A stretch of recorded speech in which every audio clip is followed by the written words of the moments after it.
말랑기야 1장 18장 1절에서 8절 말씀을 가지고 히스기야의 종교 개혁이라는 제목으로 여러분과 함께 말씀을 나누려고 하는데요. 여러분 제목에서도 알다시피 오늘 이번 10월 마지막 주는 세계 모든 교회들이 지키는 종교 개혁 기념 주일입니다. 딱 만으로 504년 전이네요. 1517년 10월 31일 날 우리가 잘 알고 있는 마틴 루터가 로마 카톨릭의 타락과 부패한 신앙을 개혁하고자 95개의 반박문을 교회 게시판에 붙이면서 시작된 신앙개혁운동, 종교개혁이 그렇게 해서 시작되었죠. 그러면서 그는 세 가지를 강조했습니다. 첫째는 오직 성경, 그리고 오직 믿음, 그리고 오직 은혜만을 강조하면서 신앙의 가치와 또 신앙의 본질로 회복하자는 신앙운동이 바로 루터의 종교개혁이었죠. 그리고 여기에서 출발한 새로운 교회가 바로 개신교라고 하는 새로운 교회가 만들어져서 오늘 여기까지 온 것이죠. 그러면서 오늘 우리는 과거 루터가 외쳤던 오직 성경, 그리고 오직 믿음, 그리고 오직 은혜의 삶을 우리가 제대로 살아가고 있는가 돌아볼 필요가 있다는 거죠. 참된 신앙의 가치와 본질을 바르게 붙잡고 올바른 신앙의 길을 우리가 늘 잘 걸어가고 있는가를 점검해 보는 건 신앙생활의 참으로 중요한 모습이라고 생각할 수 있습니다. 그래서 한국교회를 비롯한 전 세계 모든 기독교는 10월 마지막 주를 종교개혁주일로 지키면서 어떻게 개신교가 다시 출발했는지, 그리고 우리가 어떠한 신앙관을 가지고 올바른 믿음으로 살아가야 되는지를 다시금 점검하는 그런 계기로 보내고 있죠. 그러면서 오늘 우리도 특별히 성경에 나오는 히스기야의 종교개혁을 통해서 그의 신앙개혁을 우리가 한번 살펴보면서 우리도 다시금 변화되고 개혁되어야 할 신앙의 부분은 무엇인지를 한번 돌아보고 생각해 볼 수 있는 오늘 이 시간이 되었으면 좋겠습니다. 그래서 우리 모두가 하나님이 원하시는 참된 신앙의 가치와 본질로 더욱 세워지는 믿음의 은혜가 오늘 여기 있는 모두에게 임하시기를 주님의 이름으로 간절히 축원합니다. 자, 성경으로 돌아가 보면 이스라엘은 사울 왕, 다윗 왕, 솔로몬의 왕으로 이어지다가 솔로몬이 끝남으로 이스라엘은 두 나라로 나눠지게 되죠. 북쪽은 북이스라엘, 남쪽은 남유다로 두 나라로 나눠지게 됩니다. 그리고 북이스라엘은 아수르에 의해서 멸망당하게 되고 남유다는 바벨론이라고 하는 나라에 대해서 멸망당하게 돼요. 우리가 수요일마다 성경 공부하면서 여러분 아마 많이 들었던 내용이죠. 그러면서 이 남유다는 멸망당하기 전까지 모두 20명의 왕이 존재하게 됩니다. 그 중에 13번째 왕이 오늘 본문에 등장하는 히스기야 왕이에요. 그런데 그 20명 왕 중에 특별히 하나님이 인정하고 하나님 앞에 정직하게 살면서 선한 왕으로 평가받는 3명의 왕인데 그 중에 한 명이 바로 히스기야 왕이에요. 그래서 오늘 3절에도 그 히스기야 왕에 대해서 이렇게 평가하고 있어요. 우리 3절을 한번 볼까요? 히스기야가 그의 조상 다윗의 모든 행위와 같이 여호와께서 보시기에 정직하게 행하여 그는요 다윗과 같이 하나님 앞에 사는 삶을 살았습니다. 그래서 하나님 앞에 정직하게 그 하나님 앞에 올바른 신앙의 길을 걸었던 왕이 히스기야 왕이었어요. 그래서 한마디로 그는 하나님께 인정받는 믿음의 왕이 바로 히스기야 왕이었습니다. 그는 25살 때 왕이 되거든요. 그래서 29년 동안 통치를 하는데 그가 25살에 왕이 되자마자 처음으로 했던 게 뭐냐면 바로 종교개혁이에요. 신앙개혁운동을 펼칩니다. 그게 오늘 우리가 읽은 본문 말씀의 내용이거든요. 그러면서 저는 오늘 히스기야가 이루었던 이 종교개혁을 크게 세 부분으로 한번 나눠서 생각해 보려고 해요. 첫째는 그가 왜 개혁을 했는가에 대한 개혁의 이유입니다. 두 번째는 그 개혁의 내용, 그는 어떤 부분을 변화시키고 어떤 부분을 개혁했을까? 그리고 이런 신앙 개혁의 결과로 그는 어떤 은혜와 축복을 누렸을까라는 이 세 부분으로 나눠서 우리가 한번 말씀을 생각해 보려고 합니다. 먼저 첫째는 개혁의 이유예요. 즉 히스기야는 왜 종교 개혁을 단행했을까? 우리 뒤에도 살펴보겠지만 그가 종교 개혁을 했던 내용은 뭐냐면 우상을 타파하는 거예요. 그동안 백성들이 믿었던 우상들, 따랐던 아세라 목상들을 이 히스기야가 다 무너뜨리고 없애버립니다. 그리고는 오직 하나님만을 경배하고 그분의 말씀만을 따르기를 결단한단 말이죠. 그가 이러한 신앙 개혁 운동을 했던 이유가 어디 있었을까요? 그것은 바로 우리 민족이 어떤 민족인지, 그리고 내가 어떤 존재인가를 분명하고도 확실하게 깨달았기 때문입니다. 한마디로 말하면 나의 정체성이 누군가에 따라서 그의 종교 개혁이 시작됐다는 거예요. 영국의 윈저 공작이 어렸을 때 늘 아버지가 자신한테 해줬던 말이 있다고 합니다. 그 말이 뭐냐면, 너는 내가 누구인가를 결코 잊지 말아라 라는 말이었어요. 즉, 너는 왕족이야. 왕이 될 사람이야. 그러니 네 신분이 누군지를 결코 잊지 마. 그럴 때 말이 조심스러워지죠. 행동과 판단이 조심스러워지죠. 막 살 수는 없어요. 왜? 나는 왕이 될 사람이니까. 나는 영국의 왕족이니까 내 말 한마디, 내 행동 하나하나를 조심해야 돼. 그게 내가 누군가를 잊지 말라는 말 속에 담겨져 있는 거죠. 여러분, 바울은요, 자신이 낳은 영적 아들이자 에베소 교회 후계자인 디모데에게 편지를 보내게 되는데, 그게 디모데 전후서 아닙니까? 근데 이 디모데는 어린 나이에 에베소 교회를 맡게 됐어요. 여러 가지 문제가 있고 또 자신을 업신여기는 그런 성도들 앞에 그가 목회한다는 게 쉽지 않았죠. 그래서 바울은 어린 디모데를 격려하고 그에게 목회적 지침을 주고자 편지를 보내게 됩니다. 그러면서 그에게 신앙의 권면을 할 때 했던 말이 있습니다. 그게 뭐냐면, 한마디로 말해서 내가 누군지를 잊지 말라는 거예요. 자, 디모데전서 6장 11절 12절 말씀을 보면요, 오직 너 하나님의 사람아, 이것들을 피하고 의와 경건과 믿음과 사랑과 인내와 온유를 따르며. 즉 디모데야, 네가 목회자로서 더욱 의를 행하고 경건과 믿음과 사랑과 인내와 온유를 따르는 삶을 살라는 거죠. 그러면서 12절에는 믿음의 선한 싸움을 싸우라, 영생을 취해라, 이를 위하여 내가 부르심을 받았고 많은 증인 앞에서 선한 증언을 하였도다라고 이야기하고 있습니다. 네가 나이가 비록 어리지만 하나님이 너를 부르셨으니 네가 그 자리에서 믿음의 선한 싸움을 싸우고 온유와 믿음과 사랑을 인내하며 취하라라고 하는 거예요. 그러면서 네가 이러한 믿음의 승리를 하기 위해서 중요한 건 네가 어떤 사람인지를 잊지 마라. 너는 하나님의 사람이야. 네가 비록 나이가 어려도, 네가 비록 지식이 부족해도 하나님이 너를 선택하고 하나님의 부르심을 받은 하나님의 사람이라는 사실을 너는 결코 잊지 말아라. 그리고 그 신분에 합당한 삶을 살 것을 바울이 권면하고 있는 거죠. 그러면서 디모데는 맞아, 내가 비록 나이가 어려도, 그래 내가 비록 지식이 부족해도 하나님이 나를 부르셨지. 그래 나는 하나님의 사람이지. 이러한 담대함과 이러한 영적 정체성이 바로 이 디모데로 하여금 취할 것과 버릴 것을 깨닫게 했고요, 따를 것과 따르지 말아야 될 것을 구분짓게 했다는 거죠. 이러한 자신에 대한 분명한 정체성이 신앙의 길을 걸어갈 때 벗어나지 않고 올바르게 나아가는 기준이 되었던 것입니다. 오늘 히스기야 왕도 마찬가지. 자신이 종교개혁을 단행했었던 이유는 많은 백성들이 우상을 섬기고 자기 아버지 때도 아세라상을 섬겼던 그런 백성들을 향해서 단호히 우상을 철폐하고 하나님만을 경배할 것, 하나님만을 따를 수 있도록 종교개혁을 단행했었던 이유가 어디 있느냐? 우리 민족이 어떤 민족인가? 그리고 내가 어떤 존재인가라고 하는 이런 정체성을 히스기야가 분명히 알고 있었기 때문입니다. 우리 민족은 그냥 민족이 아니야. 우리 민족은 우연히 생긴 민족이 아니야. 하나님이 세우신 민족이야. 하나님이 부르신 민족이야. 하나님이 왕이 되어주셔서 하나님이 다스리는 하나님 나라 백성이야 라고 하는 이런 확신이 히스기야에게 있었던 것이죠. 이러한 영적 정체성이 바로 히스기야로 하여금 이거는 아닌 것 같아, 이건 하나님이 기뻐하는 게 아니야, 이건 하나님이 선하게 여기시는 것이 아니야 라는 생각을 갖고 나아가서는 종교개혁과 신앙개혁운동을 일으킬 수 있었던 근원이 됐던 거죠. 사랑하는 성도 여러분, 우리도 마찬가지 아닙니까? 우리가 신앙의 기초를 벗어나지 않고, 그리고 신앙의 본질을 벗어나지 않고 히스기야와 같이 참된 믿음의 길을, 신앙의 길을 바르게 걸어갈 수 있기 위해서는요, 내가 누구인지, 내가 어떤 존재인가를 깨닫는 영적 정체성을 바르게 알고 신앙생활하는 게 참으로 중요하다는 거죠. 오늘 저와 여러분요, 무엇보다 예수 그리스도의 십자가의 핏값으로 구원받은 하나님이 무지무지 사랑하시는 하나님의 자녀인 줄로 믿으시기를 바랍니다. 그리고 천국 백성이 되었다는 거죠.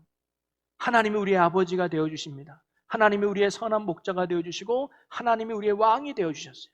이제 우리는 그분의 사랑하는 자녀요, 그분이 기르시는 양이요, 그분이 다스리는 하나님 나라 천국 백성인 줄로 믿습니다. 그런 영적 정체성을 우리가 가져야 된다는 거죠. 그럴 때 우리는 이거는 하나님이 싫어하는 거야. 이건 하나님이 옳게 여기는 거야. 선과 악이 구별되며 죄와 의가 구별돼 나타나는 거죠. 그러기에 우리가 올바른 신앙 개혁을 하기 위해서는 내가 누구인지, 내가 하나님의 거룩한 자녀라고 하는 이런 영적 전체성을 잊지 않고 살아가는 게 무엇보다 중요하다는 거예요. 그럴 때 우리는요, 능히 죄의 유혹을 이겨내며 하나님이 원하시는 승리의 삶을 살아갈 수 있게 되는 줄로 믿으시기를 바랍니다. 요셉이 보디발의 아내가 죄를 유혹할 때 그가 그 죄를 뿌리칠 수 있었던 이유는 뭐예요? 영적 정체성 때문에. 나는 하나님께 구원받은 백성인데, 하나님이 나의 왕인데, 그 하나님이 나를 지켜보고 있는데 내가 어찌 죄를 지을 수 있겠는가 하는 그런 영적 정체성으로 그가 죄를 이길 수 있었다. 오늘 여기 있는 저와 여러분이 교회에서만 하나님의 자녀가 아니라 여러분 가정에서, 그리고 여러분의 직장에서, 그리고 여러분의 삶의 모든 자리에서 나는 크리스찬이다, 나는 하나님의 자녀다, 이런 믿음의 확신을 가지고 신실하게 살아가는 우리 모두가 되기를 주님의 이름으로 간절히 축원합니다. 히스기야는 바로 이러한 영적 전체성이 확실했기 때문에 그는 죄를 뿌리째 뽑을 수 있었어요. 그러면서 그가 하나님의 백성으로서 보여줬던 신앙 개혁의 행동은 무엇인가? 4절이 이렇게 나옵니다. 그가 여러 산당들을 제거하여 주상을 깨뜨리며 아세라 목상을 찍으며 모세가 만들었던 놋뱀을 이스라엘 자손이 이때까지 향하여 분향함으로 그것을 부수고 느후스단이라 일컬었더라. 5절도 한번 여러분이 읽어보시기 바랍니다. 히스기야가 이스라엘 하나님 여호와를 의지하였는데 그의 전후 유다 여러 왕 중에 그러한 자가 없었으니. 6절을 우리 다 같이 읽어보겠습니다. 곧 그가 여호와께 연합하여 그에게서 떠나지 아니하고 여호와께서 모세에게 명령하신 계명을 지켰더라. 이 4절부터 6절까지가 히스기야가 보여줬던 계획의 내용이에요. 크게는 소극적인 부분과 적극적인 부분으로 나눠볼 수 있어요. 소극적인 건 뭐냐면 죄를 멀리한 거예요. 산당을 제거하고 주상을 깨뜨리고 아세라 목상을 찍어 없애버렸어요. 당연하죠. 이제 하나님만을 믿기로 했으니까. 하나님이 아닌 다른 것을 의지했던 모든 것들을 버린 거예요. 그리고 적극적인 면에서 뭐예요? 하나님만을 의지하는 거예요. 그분과 연합해서 하나님이 모세에게 가르쳐 지키라고 했던 그 명령들을 이제 히스기야가 따르기로 결단합니다. 말씀의 회복이 개혁의 진정한 핵심이었다는 거예요. 오늘 저와 여러분도 하나님이 아닌 다른 것을 의지했다면 과감하게 버리고 오직 하나님만을 의지하고 말씀 앞에 순종하는 여러분이 되시기를 주님의 이름으로 간절히 축원합니다. 그런데 오늘 제가 눈여겨볼 개혁의 내용은 다른 내용이 있습니다. 4절에 보니까 모세가 만들었던 놋뱀을 바로 이 히스기야가 무너뜨렸다는 거예요. 이 부분을 한번 여러분과 생각해 보고 싶은데요. 이 모세가 만든 놋뱀의 이야기는 민수기 21장에 나와요. 이스라엘이 애굽 땅에서 하나님께 구원을 받죠. 그리고 약속한 가나안 땅으로 가기 위해서 광야 생활을 합니다. 그런데 이스라엘 백성은 빨리 가는 지름길이 있음에도 불구하고 하나님께서 삥 돌아가지고 멀리 가게 하시는 것을 보고 불만이 생겼어요. 왜 가까운 길을 놔두고 하나님이 이렇게 삥 돌아갈까? 원망과 불평이 나와요. 그뿐만 아닙니다. 애굽에서는 그래도 나름대로 고기도 먹었고 그래도 먹고 사는데 문제는 없었는데 광야에 나오니까 먹을 것도 부족하고 마실 물도 없어서 이스라엘 백성들 불만이 하늘을 찔러요. 그래서 모세를 향하여 하나님을 향하여 큰 원망과 불평을 합니다. 왜 우리를 불러내가지고 이렇게 생고생 시키냐 하면서 하나님 앞에 저주를 하죠. 그러니까 하나님의 진노가 나타납니다. 불뱀이 나타나서 이스라엘 백성들을 물기 시작한 거예요. 독이 퍼져서 수많은 백성들이 그 자리에서 죽어가는 거예요. 사랑하는 아들이 죽어나가고 사랑하는 남편이 죽어나가니까 이 백성들이 깨닫게 되죠. 그래서 모세를 향해서 회개합니다. 우리가 잘못했어. 하나님께 기도해서 우리 좀 살려달라고 해주세요라고 모세에게 부탁하죠. 그리고는 모세는 백성들을 위해서 하나님께 구원해달라고 기도를 해요. 그때 하나님이 이런 말씀을 주십니다. 우리 민수기 21장 8절인데요. 우리 같이 한번 읽어보도록 하겠습니다. 여호와께서 모세에게 이르되 불뱀을 만들어 장대 위에 매달아라. 물린 자마다 그것을 보면 살리라. 불뱀 모양으로 놋을 여겨서 모양을 만들어서 장대에다 높이 걸어놓으래요. 그리고 이 놋뱀을 쳐다보는 사람마다 다 산다고 말한 거예요. 그랬더니 정말 이 모세의 말을 믿고 놋뱀을 쳐다보는 사람마다 금방 죽을 것 같던 사람이 깨끗하게 살아나는 거예요. 이런 기적과 능력이 민수기 21장에 나오죠. 자, 그런데 사람들은 언제부터인지는 모르지만 히스기야 당시의 사람들은 모세가 만든 놋뱀을 숭배하고 있었던 거예요. 과거 놋뱀을 쳐다보면 병을 고쳤던 그 능력이 지금도 일어날 줄 알고, 모세의 놋뱀에 신비한 능력이 있음을 알고 그들은 놋뱀을 숭배했던 거예요. 과거 그 놋뱀을 바라본 사람이 병을 고쳤으니 오늘도 고침받을 수 있겠지? 그래서 그 놋뱀을 바라보고 비나이다 비나이다 라고 하고 있었던 거예요. 바로 이러한 모습을 히스기야가 과감하게 무너뜨리고 없애버렸던 거죠. 여러분, 히스기야가 모세의 놋뱀을 없앤 이유는 뭘까요? 바로 그들의 잘못된 신앙을 히스기야가 바로 잡으려고 했던 겁니다. 그 잘못된 신앙은 뭐냐면 형식적인 신앙과 본질을 잃어버린 신앙이었어요. 여러분, 제가 10년 전에 성지순례를 간 적이 있는데요. 성지순례에 가면 실로암 연못을 가요. 성경에 나오죠. 예수님이 앞을 못 보는 소경에게 진흙으로 눈에 이렇게 바르신 후에 실로암 연못에 가서 씻어라 그래요.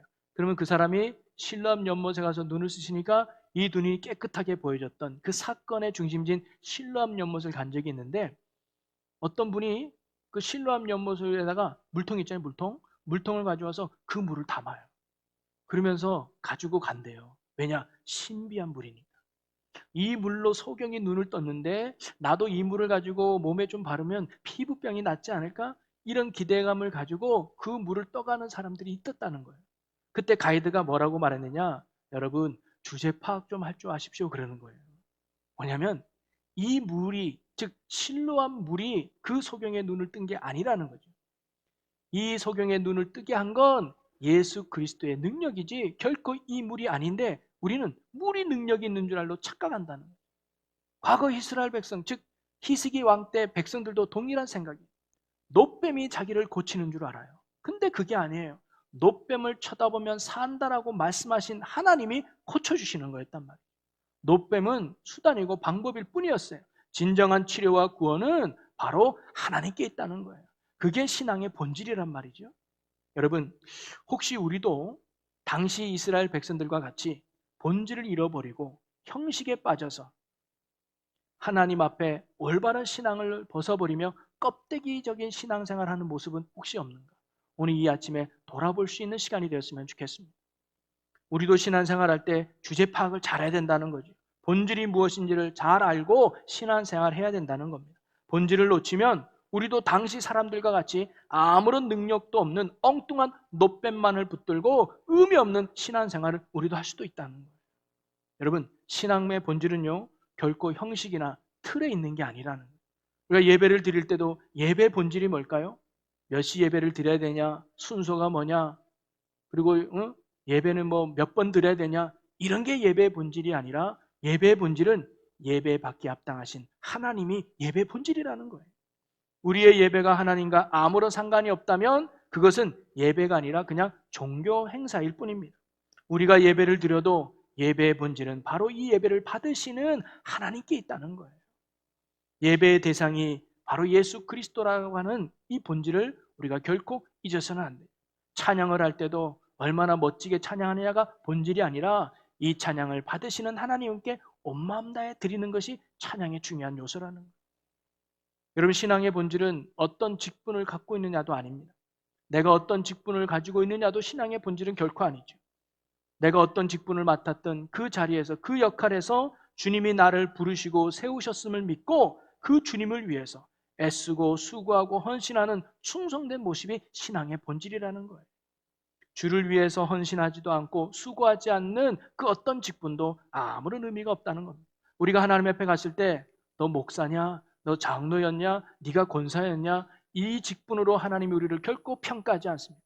목사라면 목사로서, 집사라면 집사로서, 권사라면 권사로서 어떠한 충성된 삶을 살았는가를 하나님이 보신다는 거죠. 신앙의 본질은 직분에 있는 것이 아니라 그 직분을 맡기신 주님께 있다는 것을 믿고 충성되이 사는 것, 그게 본질이라는 거죠. 또한 신앙의 본질은 어떤 교회를 다니느냐에 있는 게 결코 아닙니다.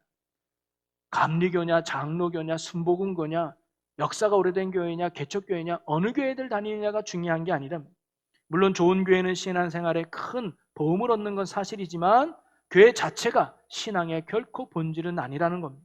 중요한 것은 어떤 교회를 다니든 그 교회를 세우고 그 교회의 주인이 되시는 예수 그리스도가 우리의 신앙의 가치요 본질이라는 거죠.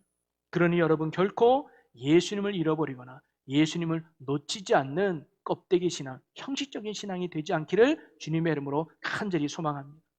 그러게 오늘 우리도 히스기야처럼 형식적인 신앙, 본질을 놓친 신앙에서 벗어나서 신앙의 본질이 되시는 예수 그리스도를 붙드는 믿음의 삶을 살아야 된다는 거예요. 예배를 드려도 오직 예수, 기도를 해도 오직 예수, 그리고 직분을 맡아도 오직 예수를, 그리고 교회를 다녀도 오직 예수 중심으로 그렇게 살아가는 것이 올바른 신앙의 모습이라는 거예요. 오늘 저와 여러분이 신앙의 가치와 본질은 오직 예수 그리스도께 있음을 믿고 예수 중심의 올바른 신앙의 삶을 살아가는 우리 모두가 되기를 주님의 이름으로 간절히 축원합니다. 이렇게 히스기야가 하나님 앞에 자신의 영적 정체성을 깨닫고 우상을 파괴하고 형식적인 신앙을 벗고 비본질적인 신앙에 회개하고 난 후에 오직 하나님만을 의지하고 하나님만을 따르는 이런 종교개혁을 이루고 난 뒤에 히스기야에게는 어떤 결과와 어떤 축복이 있었을까요? 7절의 말씀에 이렇게 기록하고 있습니다.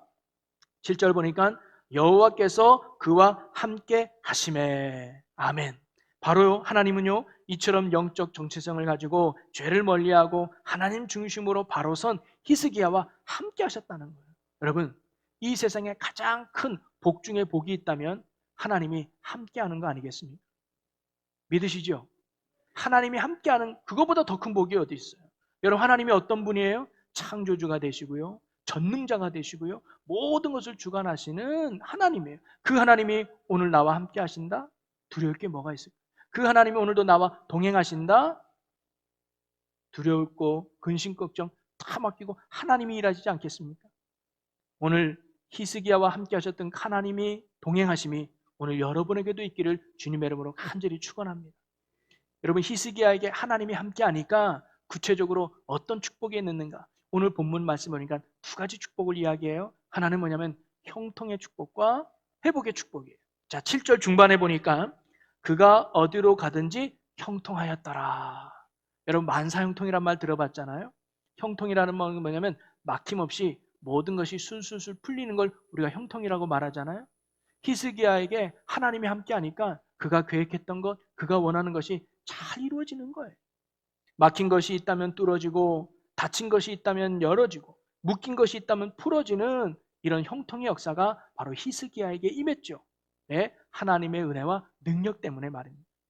그리고 여기서 또한 중요한 것은 뭐냐면 이 형통은 단순히 내가 원하는 것, 내 뜻대로 이루어지는 것을 형통이라고 말하진 않습니다. 성경이 말하는 형통은 하나님의 뜻대로 하나님의 계획하신 대로 하나님이 원하시는 것이 내 삶에 이루어지는 것이 형통이라고 말하고 있는 거예요. 여러분 요셉도 보면 형들에게 팔려서 보디발의 노예로 들어가게 되죠. 그때 성경은 요셉이 형통하였다라고 이야기를 해요. 자, 창세기 39장 1절 2절을 보면 요셉이 이끌려 애굽에 내려가매 바로의 신하 친위대장 애굽 사람 보디발이 그를 그리로 데려간 이스마엘 사람의 손에서 요셉을 산이라. 여호와께서 요셉과 함께 하심으로 그가 형통한 자가 되어 그의 주인 애굽 사람의 집에 있으니. 여러분 지금 요셉은 노예로 팔려간 거 아닙니까? 그런데 성경은 그가 형통했다고 말하는 거예요.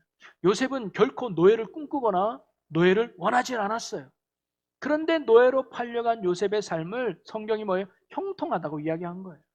왜 형통하다고 했을까요? 그것은 요셉이 원하는 대로 요셉이 바라는 대로 이루어졌기 때문에 형통이라고 말한 것이 아니라 하나님이 그와 함께 하심으로 말미암아 그를 통해 이루려고 하시는 뜻이 그를 통해 이루려고 하시는 영광이 이루어지고 나타나고 있기 때문에 형통이라고 말합니다. 요셉을 통해서 하나님의 뜻이 이루어지고 있다는 거죠.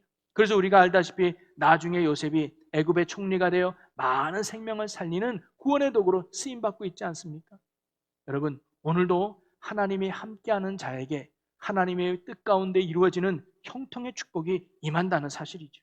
히스기야가 종교개혁을 통해서 그가 하나님의 중심으로 바로 섰을 때 하나님은 히스기야와 함께 하셨습니다. 그리고 함께 하신 하나님은 히스기야의 뜻대로가 아니라 히스기야가 원하는 대로가 아니라 하나님의 뜻대로 하나님의 계획하신 대로 히스기야와 남유다 땅을 이끌어 가신 거예요.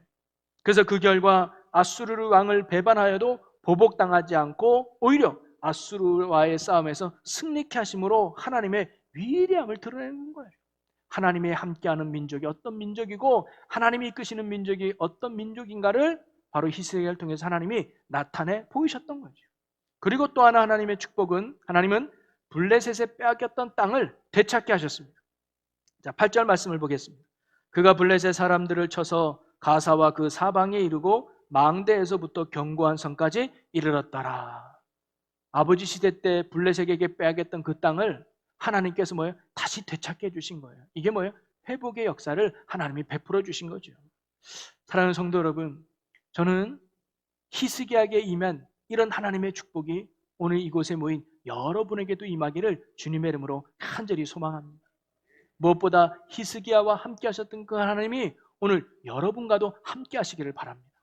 그리고 그 함께 하시는 하나님으로 인해서 여러분의 삶이 형통한 삶이 되기를 축복합니다. 그리고 여러분의 삶이 회복되는 삶이 되기를 축복합니다. 혹시 건강을 잃었던 사람이 있다면 하나님의 은혜로 다시 건강이 회복되어지고, 사랑과의 관계가 끊어졌던 분이 있다면 하나님의 은혜로 그 관계가 다시 회복되어지고, 신앙을 잃었던 사람은 신앙이 회복되어지고, 물질을 잃었던 사람이 물질을 회복되어지는, 잃었던 것을 다시 되찾는 회복의 은혜와 회복의 역사가 오늘 여러분에게도 충만히 일어나기를 주님의 이름으로 간절히 축원합니다. 그런데 우리가 명심해야 될 것은 뭐냐면, 이러한 형통과 회복의 은혜는 바로 히스기야처럼 신앙 개혁이 먼저 이루어져야 된다는 거예요. 오늘 여러분이 히스기야가 이루었던 이 종교 개혁이 오늘 여러분에게도 일어나기를 주님의 이름으로 간절히 축원합니다. 무엇보다 내가 누군지를 분명히 깨달아가는 거예요. 거기서부터 신앙 개혁은 출발되는 거예요.